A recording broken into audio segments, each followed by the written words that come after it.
Welcome. This is Writers Radio. I'm your host, Ingrid Rose. In this program, I talk with Miranda Pearson, who reads from her recently published book, Bridestones, as well as a poem from a previous book.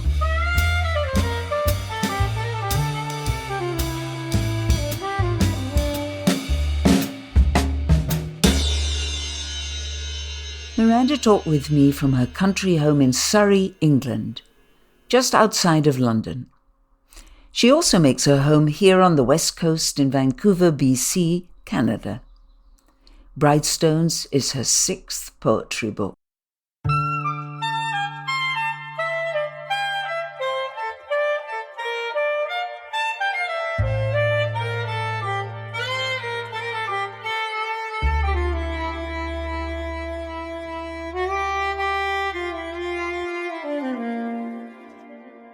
I was looking at the titles of your 6 books, and I'm sure you've noticed this, but they're all objects.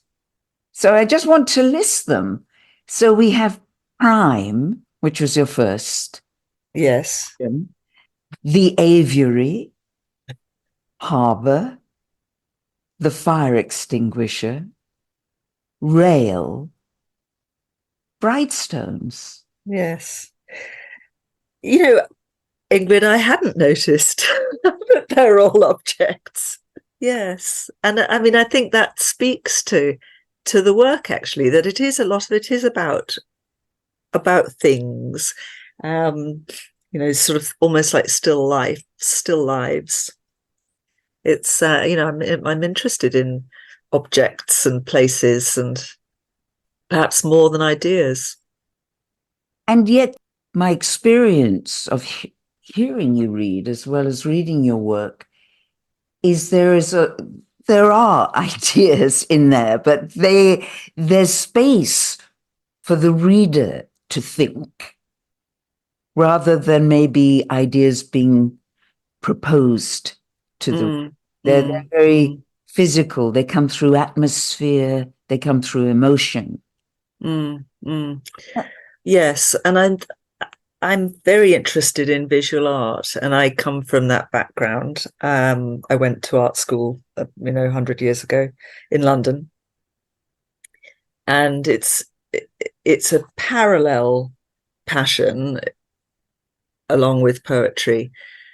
Although I don't think of myself as a serious artist, it's I think I'm perhaps so in awe of art that I've never really sort of stepped up to that. But whereas I do think of myself as a professional writer, I've always tried to find a way of kind of linking them, and I struggle with that. And I think that's part of what I'm trying to do in poetry, especially more recently, is to bridge poetry with visual art. But I think I'm trying to sort of create a piece of art, almost like a painting or a sculpture in the poem. Would you like to read one of your poems, maybe, that comes to mind that is doing that? I'll read this poem, which actually does talk about art making, mark making. It's in Bridestones. It's called The Drawing.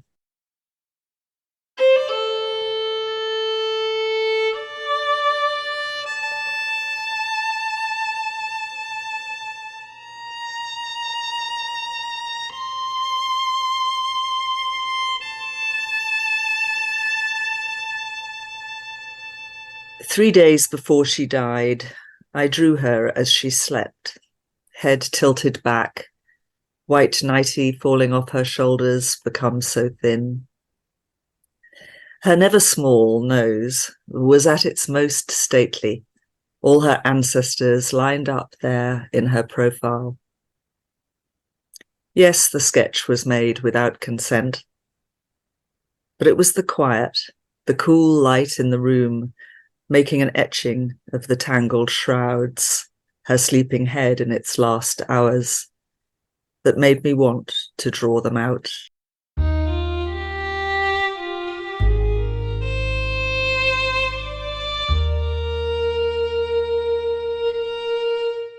Miranda Pearson reading the drawing from her recent poetry book, Bridestones.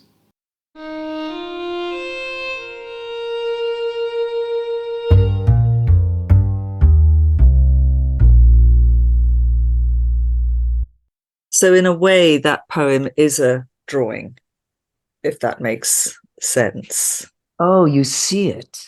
Really, I see it as it's especially that wonderful about the nose, the never small nose, yes. And I got into trouble because I mean, it is based on a true event. And I did this little drawing of my mum.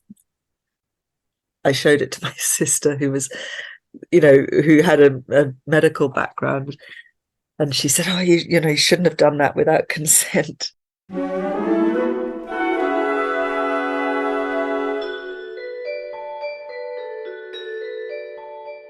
the title, let's look at that since this was your most recent book. Bridestones, yes. So, and I've seen the beautiful picture of they're like river stones or something.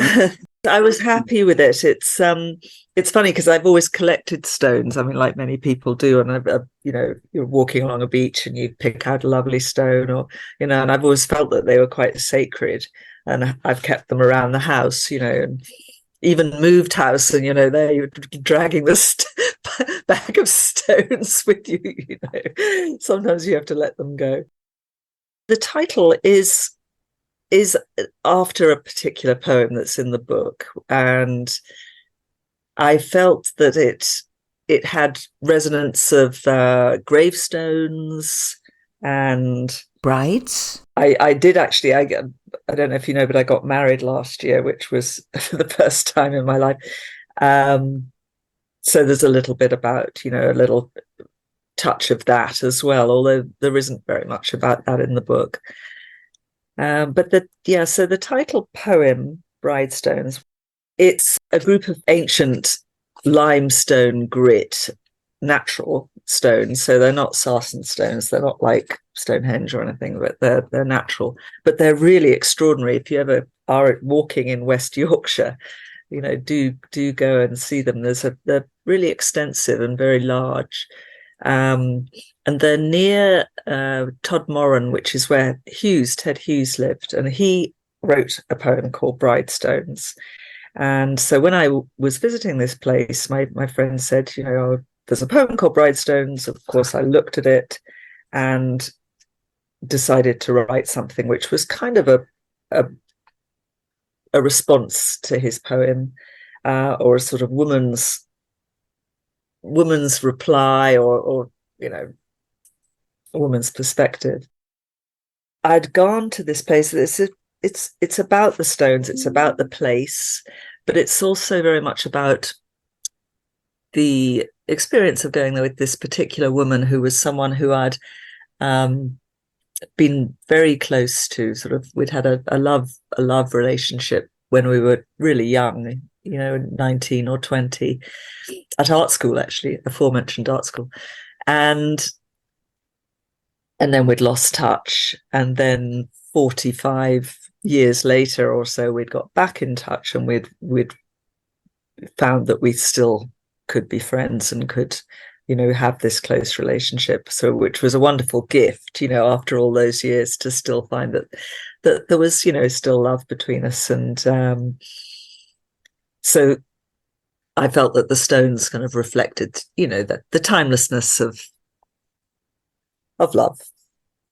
So I'll read it. It's Bridestones, and there's a preface by Hughes, which I had to pay quite a lot of money for, to the Ted Hughes Foundation. Anyway, it's "You do nothing casual here. High on the Pennine Moor, an outcrop of stones, a congregation, their elephant boulder memory, a woman's place on the edge. Here are hags, giant frozen waves, their spy holes and hollows. Here are eons, brief braille of lichen, and the years of space between us. A constellation of absence, forgiveness, the necessary burying of hurts, our aging, words we don't and can't say, gaps weathered into sculpture, the fine brushstroke of our hard-earned light-heartedness, toad rock, table rock, stack and loath, past rock's shoulder, a blue glimpse of fields, man's stone walls, straight and well-meant. We have not lived within such walls, our hands held in the unfarmed heather. Millstone grit, wind-worn heads, hollowed cut marks and basins, the tiny birds that sing full-throated on their risen thrones.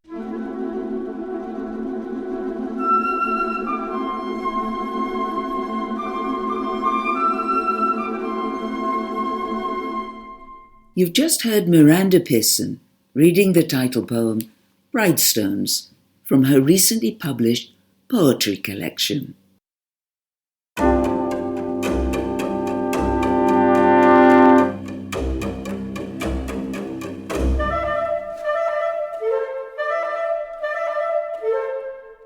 I like giving the little birds the last word in that poem. You know, these teeny little birds singing their heads off on top of these huge, great stones. So, you know, and there's a real joyfulness to that, I think.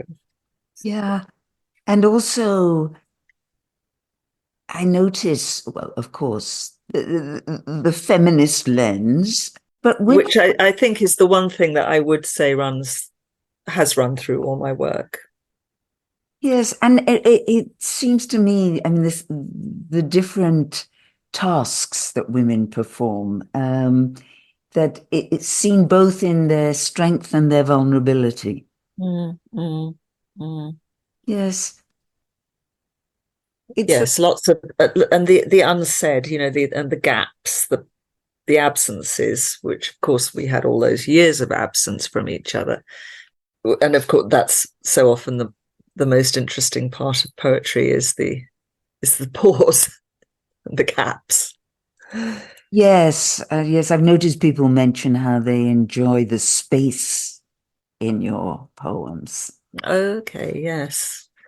Yes, I do seem very, I mean, looking at it, I think for the last few books, I've been very attached to the, I was going to say tercet, no, the couplet. I can't seem to quite get away from it. Need that breath, you know, or the pause between the images. I've noticed that being on the edge of something. I, like you, are originally from England, and then you came to Canada quite young. And that's really where your poetic life took off. Yes. Well, I wasn't that young. I was 29. But yes, it is where I kind of emerged as a poet. You know, I mean, England is, I can tell you, it's hard to break into anything here. I'm finding it impossible so far anyway to kind of meet other poets, whereas it was accessible and friendly and welcoming in Vancouver. I gave myself permission to write in a way that I didn't in the UK. In terms of atmosphere, you're a nature lover. And yes, I've known nature since you were very young, obviously. Yes. I was raised in the country. Yes, and England is so different from the West Coast, right? So different. So how do you hold these two places? Yes. Obviously, you have a place in your heart. Well, I think it's been something that I've, you know, by necessity have had to do over the years. I've always come back and forth. While my mother was alive, I'd come back once a year at least, or twice a year to see her. I've always spent a lot of time here. So I was able to, as you say, carry both. And it's not always easy, is it, to love two places, you know, and to really feel at home in two places. But I did sort of get used to it. I've written about it a lot, actually, that sense of betweenity. Yes. And that poetry, perhaps writing, is one way of digesting managing it. I'm sure that's true. I think that because it's quite a maddening thing to do, really, to you know, go between two places like that. I did write through it a lot, yeah. Since I got back, a postcard. So, yes, this was in response to coming back to Vancouver after having been in England for quite a long time. Since I got back, it's all gone quite well, considering, despite that bewildering interface between friendship and lust, the troubling dreams where sapphires spring from my ring and litter the floor trying to find you, changing the you to one and back again, trying to dumb it down. Language remains a problem, an obstacle, but exile is like that. Truthfully, I'm in a kind of narcosis here. The famous view of the mountain's bumpy heart monitor, sun funneling through cloud, and a spill of coins off the birch tree. Pristine quiet. Miranda Pearson reading her poem Postcard from Bridestones, her poetry book published April 2024 by McGill Queen's University Press as part of the Hugh MacLennan Poetry Series.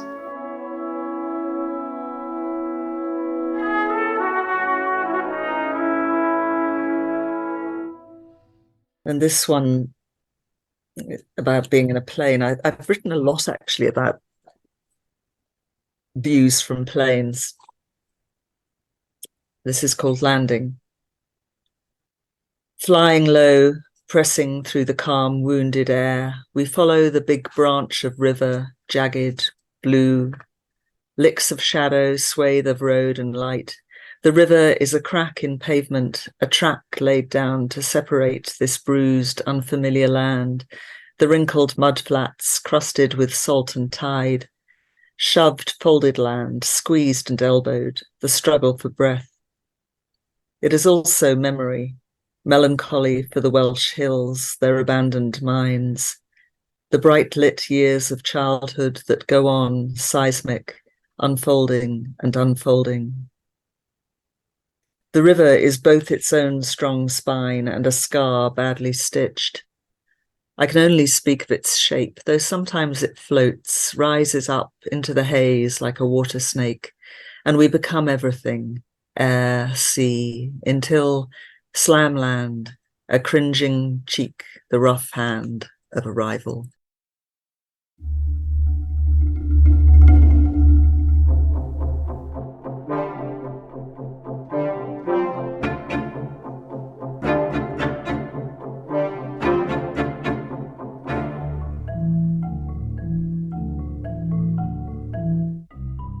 Miranda Pearson reading Landing from her earlier poetry book, Aviary.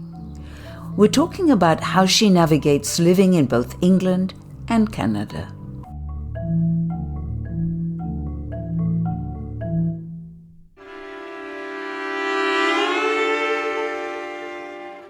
When you look back onto a body of work, you can see that theme of, trying to straddle these two places has been really strong through a lot of the work. This is still from Bridestones? No, that's actually from the Aviary, which is interesting. This book here. I'm really fond of this book. It was my second book, and I think I've always felt that it didn't quite get its due. I think it's got some really good poems in it, but it disappeared without a trace, like most of them do. The last poem you read, and there's something about the poems themselves being these views from above or outside of something and then falling into it. Yes, exactly. That's a good way of putting it. I was interested to see that Thomas Tranströmer, who's a poet I admire a great deal, he spoke of that too, and I thought, okay, that's perhaps that's why I relate to his work, or the idea of sort of viewing the world from above. There's a poem in Bridestones that speaks very much to that. It's quite a long poem. It's 4 pages long, but the last section is, while the all-seeing falcon flies alone so high with such vision in her pale gold elegant suspension. She sees the bluish treetops, the geometry of flooded field, loose-paned with stone. She sees the fires in the camps, the snaking columns of people. She sees the smoky shadows of cloud that touch the earth. She sees her own singular shape, if earth is body, and sky, God help us, spirit. It's not the poet trying to be inhuman or, like God. No. If anything, I think you're trying to leave yourself. You're trying to leave your ego. This is quite a funny little poem. It's a conversation between the me voice, and the mother, and it's called Birds. Me. What a lot of mad magpies there are around here. Mother. Yes, horrid birds. Handsome but horrid. Me. Dominant, aren't they? Mother. But all birds are fairly horrid, really. There's a little bit of a narrative in that it starts with this death, and that kind of leads the rest of the book. The first section is about that, and then the rest of the book kind of, in a way, is like the sort of wake behind that, flowing on behind it. The themes recur: ceremony and the line between death and love, and desire and death.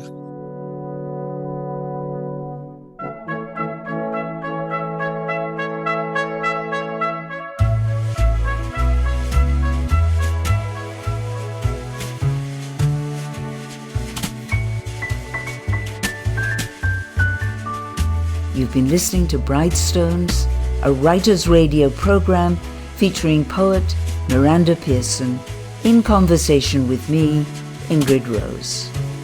My appreciation for my co-producers and co-hosts, Carol Harmon and Gary Sill.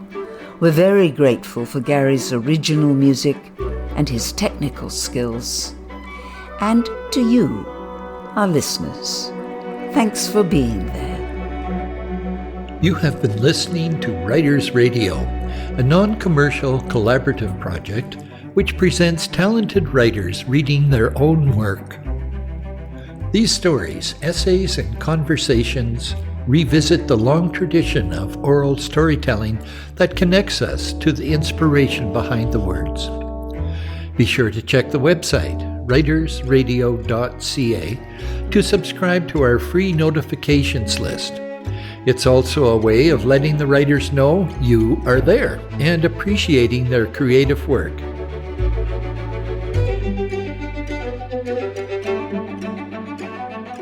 Writers Radio broadcasts from Half Moon Bay on the Sunshine Coast in Canada, traditional tribal land of the Sechelt Nation of the Coast Salish peoples. We express our gratitude for their wisdom teachings and land stewardship.